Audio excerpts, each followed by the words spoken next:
व्यासपीठावर उपस्थित असलेले आमचे संचालक आदरणीय डॉक्टर अभयजी वाघ, डॉक्टर पटेल सर, व्यासपीठावरील सर्व सन्माननीय मान्यवर, पदवी स्वीकारण्यासाठी आलेले सर्व विद्यार्थी मित्रमैत्रिणी, बंधू भगिनींनो आणि तरुण सहकारी मित्रांनो, सर्वात प्रथम मला आपल्या सगळ्यांबद्दल एक मनापासूनचा अभिमान आणि गर्व आहे की राष्ट्रगीत संपल्यानंतर विद्यार्थ्यांनी छत्रपती शिवाजी महाराजांचा जयघोष केला, जिजाबाईंचा जयघोष केला. म्हणजे मला असं वाटतं की महाराष्ट्राची भावी पिढी ही बाकी कोणाला नाही तर फक्त छत्रपती शिवरायांच्या विचारावर आधारित असं काम करणार आहे. आणि हे आजच्या कार्यक्रमातून आपण सिद्ध केलंय. त्याबद्दल मनापासून आपल्या सगळ्या विद्यार्थ्यांना मला धन्यवाद दिले पाहिजे. आणि मला हे देखील माहिती आहे की टाळ्या दोन प्रकारच्या असतात. एक चांगलं भाषण झालं म्हणून वाजवतात आणि दुसरे बाबा तुझं आता अति झालं ते आता खुर्चीत जाऊन बसण्यासाठी असतात. इनामताईंनी जसं सांगितलं तसं मी देखील इंजिनिअरिंग केलेलं आहे. इंजिनिअरिंगच्या विद्यार्थ्याची मानसिकता काय असू शकते हे मला पूर्ण माहिती आहे. शिक्षकांच्या प्राध्यापकांच्या धाकामुळे आपण शांत बसतो, पण मनामध्ये आपल्या जे काही विचार चालू असतात हे समजणारा तुमचा एक सहकारी म्हणून आज उच्च व तंत्र शिक्षण विभागाचा मी मंत्री आहे. मॅडमनी मी कोण आहे, कधी आमदार झालो, मी कुठची अवॉर्ड घेतली हे सगळं सांगितलं. कारण विद्यार्थ्यांसाठी एकच वाक्य सांगितलं असतं तरी बास झालं असतं की परीक्षा रद्द करणारा मंत्री आला.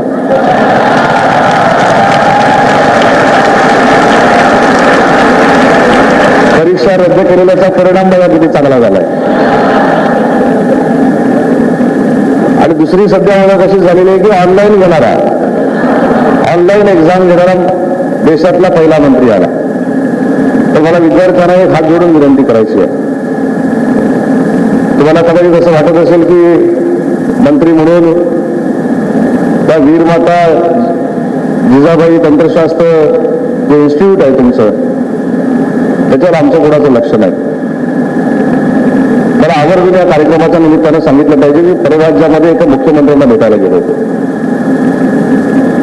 त्या मुख्यमंत्र्यांना भेटल्यानंतर मी त्यांना विचारलं की तुमची शैक्षणिक व्यवस्था जी आहे, एज्युकेशनल सिस्टीम जी आहे ती आमच्या सगळ्यांपेक्षा पुढे आहे. तर त्याचं जर मार्गदर्शन मला केलं तर मला महाराष्ट्रामध्ये कशी एज्युकेशनल सिस्टीम डेव्हलप करता येईल यासाठी तुमचं मार्गदर्शन असणं गरजेचं आहे. ते 2 मिनिटं थांबले आणि त्यांनी मला सांगितलं की 2 अटीवर आमची एज्युकेशन सिस्टीम आम्ही तुम्हाला सांगतो. त्यांनी मला त्यांची एज्युकेशन सिस्टीम सांगितली जी प्राथमिक शाळांमध्ये शिकवली जाते. ऑनलाईन एज्युकेशन असेल, व्हर्च्युअल क्लासरूम असतील, स्टुडिओ असतील, हे त्यांनी केलेलं आहे. पण पटेल सर त्यांनी मला एक अट घातली की तुमच्याकडे जे आहे ते जर आम्हाला दिलं तर देशातली सगळ्यात एज्युकेशनल सिस्टीम आमची प्रगत होईल, असं त्या मुख्यमंत्र्यांचं म्हणणं होतं. मी देखील कुतूहलानं विचारलं की आमच्याकडे असं काय आहे की जे तुमच्याकडे नाही. त्यातलं त्यांनी पहिलं नाव घेतलं ते तुमच्या कॉलेजचं घेतलं, वीरमाता जिजाबाई तंत्रशास्त्र विद्यापीठ. त्यांनी सांगितलं आमच्याकडे व्हिजिटीआय नाही. त्यांनी मला सांगितलं की पुणे इंजिनिअरिंग कॉलेज आमच्याकडे नाही, सीओईटी आमच्याकडे नाही, मुंबईचं लॉ कॉलेज आमच्याकडे नाही, मुंबईचं ICT आमच्याकडे नाही, त्याचा कॅम्पस मॉरिशसमध्ये आहे. हे सगळे जे आहे ते देशाच्या पातळीवर सगळ्यात चांगलं तुमच्याकडे आहे. आणि सगळ्यात चांगलं जे आहे त्याचे विद्यार्थी आज माझ्यासमोर बसलेत, हे मला त्या मुख्यमंत्र्यांनी सांगितलेलं होतं. आणि म्हणून तुमची ताकद काय आहे तुम्हाला कदाचित माहिती नसेल. तुमच्यातले अनेक विद्यार्थी CET मध्ये 200 पैकी 200 मार्क्स मिळवणार आहेत. तुमच्यापैकी अनेक विद्यार्थी 158, 199 मार्क्स मिळवणार आहेत. आणि CETचं क्लोजिंग आपल्या या कॉलेजचं 196 ते 197 वर आहे. मला असं वाटतं की देशात असं कुठचंही कॉलेज नाही की ज्या ठिकाणी CETचा कोर्स स्कोर 200 नं सुरू होतो आणि 198 ला थांबतो. आणि अशा सगळ्या विद्वान विद्यार्थ्यांच्या समोर भाषण करायचं म्हणजे किती अडचण आहे तुम्हाला सगळ्यांना माहिती आहे. महाराष्ट्रातल्या कानाकोपऱ्यातनं आपण आलेले आहात. मी आता वाघ सरांना तेच विचारत होतो की महाराष्ट्रातले किती विद्यार्थी आहेत. महाराष्ट्रातल्या कानाकोपऱ्यातल्या गरीब शेतकऱ्यांचा मुलगा देखील आज PGTI मध्ये शिकतो. त्या शेतकऱ्यांच्या इथे शिकणाऱ्या मुलींची वसतिगृहाची सोय झाली पाहिजे म्हणून हे आज वसतिगृह आपण सुरू केलं. आणि PGला जे शिकतायत, UGला जे शिकतायत त्या विद्यार्थ्यांना देखील बाहेर कुठं फिरता कामा नये राहण्यासाठी 34 कोटी रुपये खर्च करून महाविकास आघाडीचं सरकार उद्धव ठाकरे साहेबांच्या नेतृत्वाखाली त्याच्या पुढची बिल्डिंग आम्ही बांधतोय. तर हे सगळं कशासाठी चाललेलं आहे तर सगळं तुमच्या शिक्षणाच्या उद्धारासाठी चाललेलं आहे, तुमच्यासाठी चाललेलं आहे. मी मगाशी हे इंग्रजांनी काय दिलेलं आहे ते घातलं, इतका घाम आलाय की पटेल सर सांगू शकत नाही.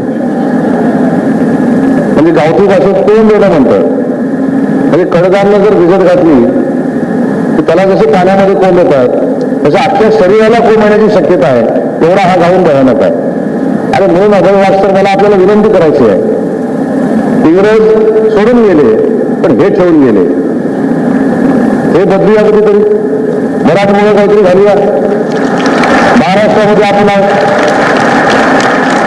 त्या विद्यार्थ्यांना पण वाटलं पाहिजे की महाराष्ट्रातल्या एका कॉलेजच्या ज्याचं नाव जगात 1 नंबरचं आहे त्या कॉलेजचा पदवीदान समारंभ देखील मराठमोळ्या पद्धतीने होतो, हे जगाला बघू दे म्हणून तरी हे बदला.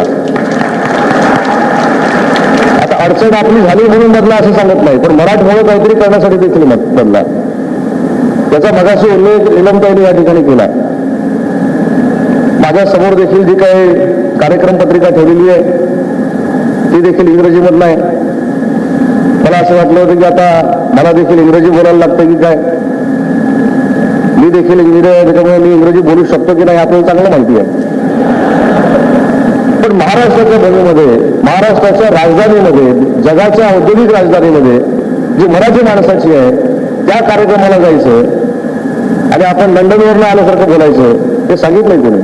तर माझी सूचना आहे वाघ साहेब की इंजिनिअरिंग कॉलेजला आंतरराष्ट्रीय भाषा शिकवली गेली पाहिजे याबद्दल दुमत असण्याचं कारण नाही. आज आपण अमेरिकेमध्ये गेलो, UKला गेलो, अन्य कुठेही गेलो तरी इंग्रजीशिवाय पर्याय नाही हे मला माहिती आहे. पण माझी मातृभाषा ही इंग्रजीपेक्षा देखील श्रेष्ठ आहे हे देखील माझ्या विद्यार्थ्यांना सांगता आलं पाहिजे आणि भविष्यातले कार्यक्रम हे कॉम्बिनेशनमध्ये असले पाहिजे. चालेल की नाही. मराठीतनं जर पदवीदान समारंभ झाला तर तुमची डिग्री काय बदलणार नाही. पण मी महाराष्ट्रीयन आहे, मी महाराष्ट्रामध्ये राहतो, मराठीबद्दल मला अभिमान आहे. हे आम्ही फक्त राजकारणात सांगत नाही, हे आम्ही करून दाखवतो. हे बघण्याची वेळ पुढच्या वर्षी आम्हाला सगळ्यांना मिळू दे. कारण मला असं वाटतं की कपड्यावरनं काय विद्वत्ता सिद्ध होते अशातला भाग नाही. मी अनेक वेळा डॉक्टर माशेलकरांचं उदाहरण सांगतो जे आम्हाला मुख्यमंत्री महोदयांनी सांगितलं. आज डॉक्टर माशेलकरांचं नाव पहिल्या शास्त्रज्ञांमध्ये 5 शास्त्रज्ञांमध्ये घेतलं जातं. पण लहानपणीची त्यांची परिस्थिती काय होती, त्यांच्याकडे कपडे होते का, त्यांच्याकडे लिहायला वही होती का, त्यांच्याकडे पेपर होते का.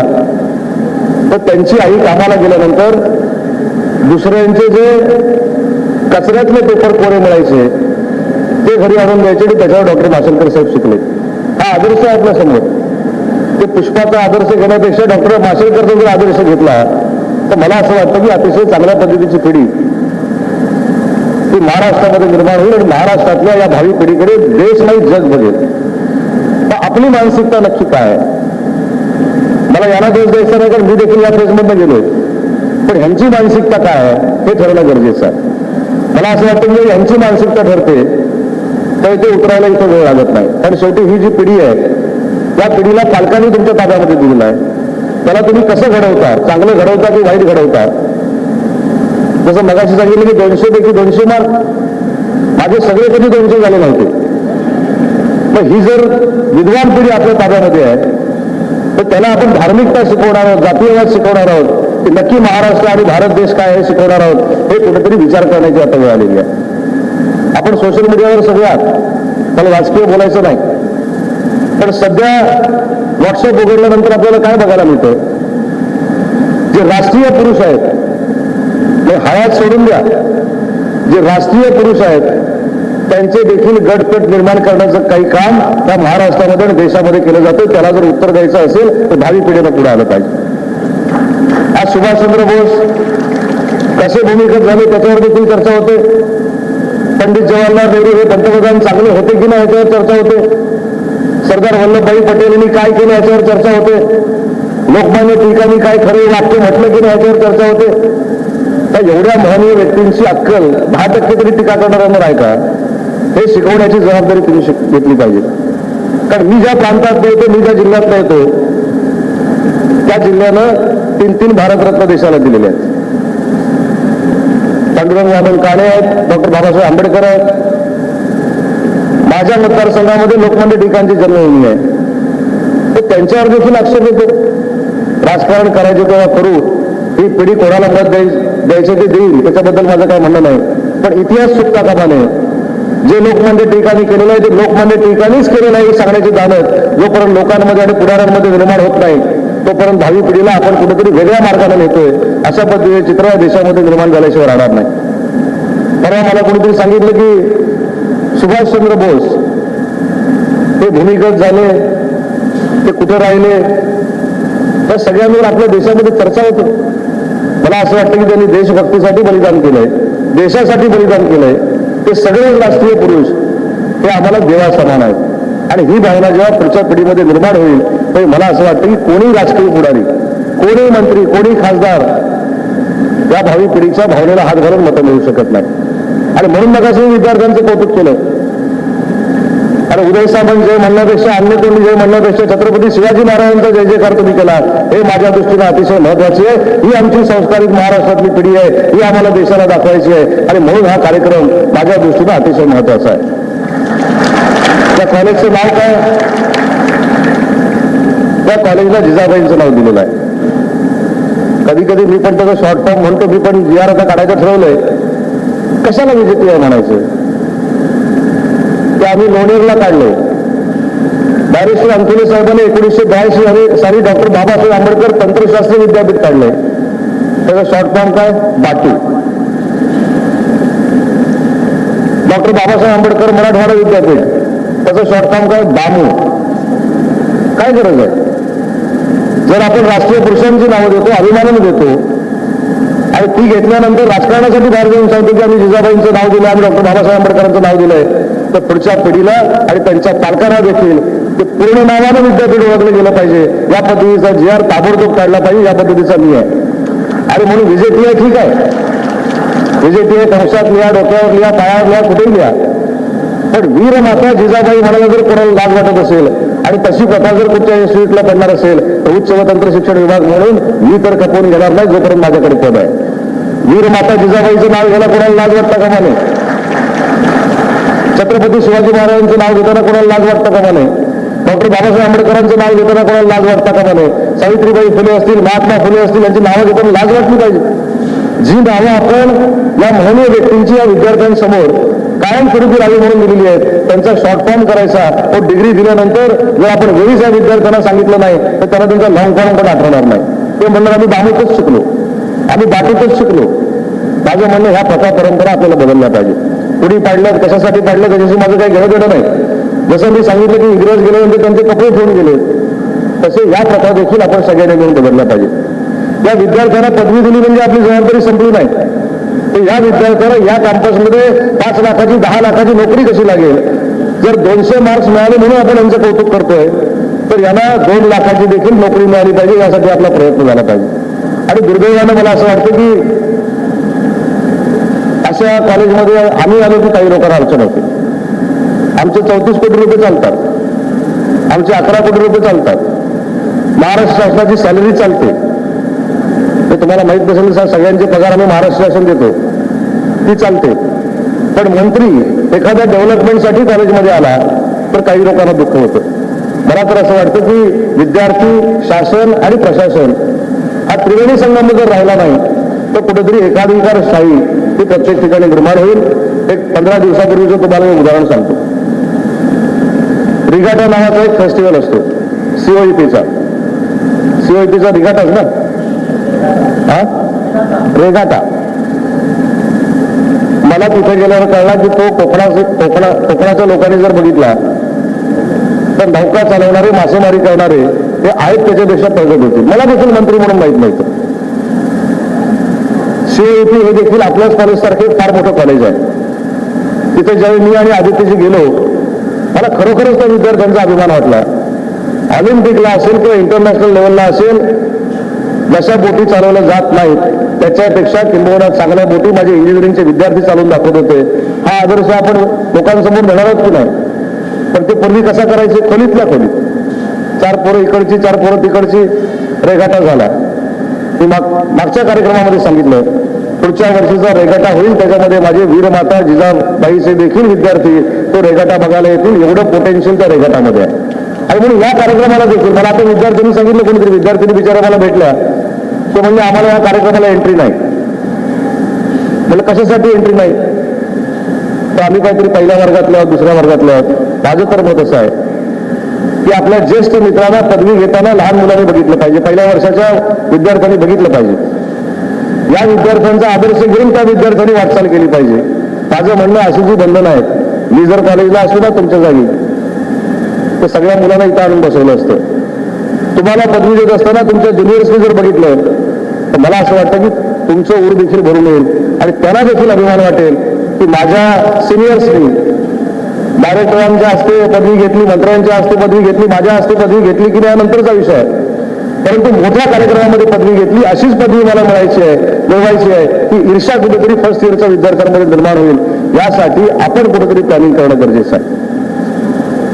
इन्फ्रास्ट्रक्चरसाठी आपण पैसे देतोय, वसतिगृहांसाठी आपण पैसे देतोय, अनेक गोष्टींसाठी आपण पैसे देतोय, पण हे पैसे देत असताना माझा केंद्रबिंदू विद्यार्थी आहे. 7व्या वेतन आयोग मिळत राहील, 6व्या वेतन आयोग मिळत राहील, डायरेक्ट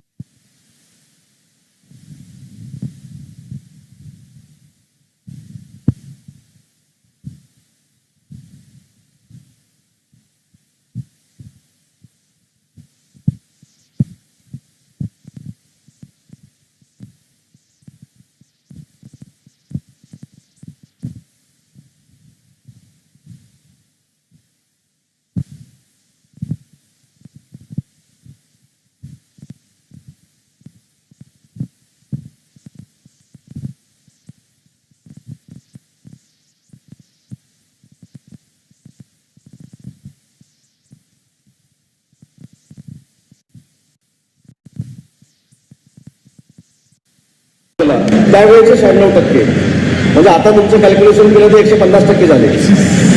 इकडचे मार्क्स भरून तिकडचे करून, इकडचे कोपऱ्यातले काढून तिकडचे कोपऱ्यात, असे 150% झाले. सगळ्या विषयामध्ये 96% मार्क मिळून, आणि त्यावेळी बोर्ड नव्हतं, अख्खा महाराष्ट्र एक होता. आणि अख्ख्या महाराष्ट्रातनं जोगेश्वरीच्या झोपडपट्टीतला हा मंगेश म्हैसकर महाराष्ट्रामध्ये नंबर 1 आला होता. 2013, 14 आणि 15ला मी नगरविकास खात्याचा राज्यमंत्री होतो आणि त्यावेळी त्याच्या सत्काराची संधी माझ्यासारख्या कार्यकर्त्याला मिळाली. आणि म्हणून क्युरियोसिटी तुम्ही विचारलं की मंगेशजी नक्की तुम्ही काय करता. आता त्याला हे विचारणं पण धाडसाचं आहे, पण त्यानं मला सांगितलं मी अमेरिकेमध्ये असतो, माझं वर्षाचं पॅकेज हे 1,40,00,000 आहे फक्त पॅकेज. त्याच्यामध्ये 2 महिन्याच्या सुट्या आहेत, म्हणजे 10 महिने तो अमेरिकेमध्ये काम करतो. येण्याचं विमानाचं तिकीट, जाण्याचं विमानाचं तिकीट, इथे आल्यानंतर राहण्याचे पैसे, हे सगळे त्याला ती IT कंपनी देते. मी त्याला विचारलं 2 महिन्याची सुट्टी कशासाठी आहे, तर त्यानं मला जे सांगितलं ते अतिशय महत्त्वाचं आहे. त्यानं स्वतःहून 2 महिन्याची सुट्टी मागून घेतलेली आहे. जर आपल्याकडे विद्वत्ता असेल तर समोरची कंपनी काय, राज्यकर्ते देखील कॉम्प्रोमाइज करायला तयार असतात. आणि म्हणून त्या IT कंपनीनं त्याच्यावर कॉम्प्रोमाइज केलं आणि 12 महिन्याच्या ऐवजी 10 महिन्याचं त्याला वर्ष लागलं, म्हणजे 12 लाख रुपये पर मंथ. आणि बाकी सगळं म्हणजे असं त्याचा पगार 2-2.25 कोटीपर्यंत जातो. पण 2 महिने तो काय करतो ते त्यानं जे सांगितलं ते विद्यार्थ्यांनी करावं, की मला हात जोडून महाराष्ट्राचा एक नागरिक म्हणून तुम्हाला विनंती करायचं.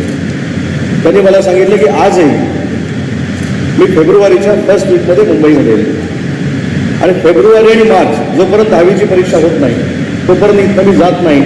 या संपूर्ण 2 महिन्याच्या कालावधीमध्ये परत मी जोगेश्वरीच्या झोपडपट्टीमध्ये जातो आणि 10वीला बसलेल्या सगळ्या विद्यार्थ्यांना ते पास होण्यासाठी मी मार्गदर्शन करतो. ज्यांना 50% मिळणार आहेत त्यांना 75% कसे मिळतील याच्यासाठी मार्गदर्शन करतो. ज्यांना 90% मिळणार आहेत त्यांना 95% मिळणार कसे याच्यासाठी मार्गदर्शन करतो. मला असं वाटतं की हा आदर्श महाराष्ट्रातच घडू शकतो, बाकी कुठच्याही राज्यात कुठच्याही देशामध्ये घडू शकत नाही. आणि म्हणून आपली नाळ जर आपल्या गावाशी आपल्या कॉलेजशी ती जुळलेली असेल तर आहे त्याच्यापेक्षा तुमच्या क्षेत्रामध्ये तुम्हाला मोठं व्हायला अजिबात वेळ लागणार नाही. आणि तेच तुम्ही फार मोठं व्हावं, महाराष्ट्राचं नेतृत्व करावं, देशाचं नेतृत्व करावं ही सदिच्छा या ठिकाणी व्यक्त करतो. अतिशय चांगल्या कार्यक्रमाला उपस्थित राहण्याची संधी पटेल सर आणि त्यांच्या सर्व सहकार्यांनी दिली त्याबद्दल मनापासून धन्यवाद देतो. आणि भविष्यामध्ये जे काही मार्क्स आपल्याला पडतील, जी काही पदवी आपल्याला मिळेल ती देशाच्या कल्याणासाठी, राज्याच्या कल्याणासाठी आणि आपण तिथे जन्माला आलो त्या जन्मभूमीसाठी कसा फायदा होईल यासाठी आपण वापरावी एवढीच विनंती वजा सूचना करतो. मोठ्या संख्येनं आज आपण उपस्थित राहिलात त्याबद्दल मनापासून धन्यवाद देतो आणि थांबतो. जय हिंद, जय महाराष्ट्र.